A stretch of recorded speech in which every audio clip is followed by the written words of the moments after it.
There are 17 South African individuals that are stuck in Ukraine waiting to come back. These 17 are accused of being mercenaries that are fighting for Russia. Now they want to come back home. My question is, how did they get to Ukraine? Didn't we agree as Africans that we are not going to get involved in this European war between Ukraine and Russia?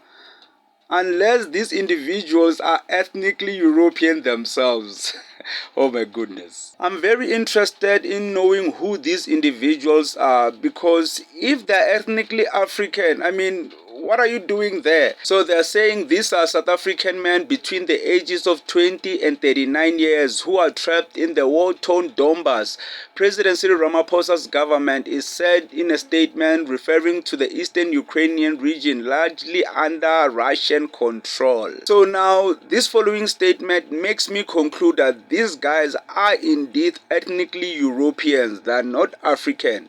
So remember, the time there was this Ukrainian war, there were many European South Africans, citizens of South Africa, but European in ethnicity, who were saying that they are going to join the war, they are going to join the war, help Ukraine and all of that.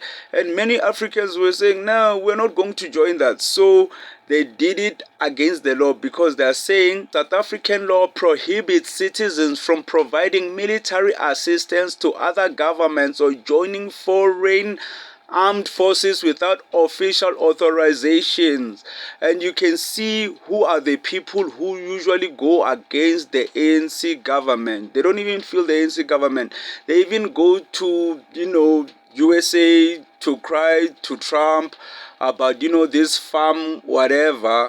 So you can see these people usually don't obey South African laws. So all in all, I don't feel sorry for these guys. Cyril Ramaphosa can take his time with this man. What were they doing? Abaya Queen.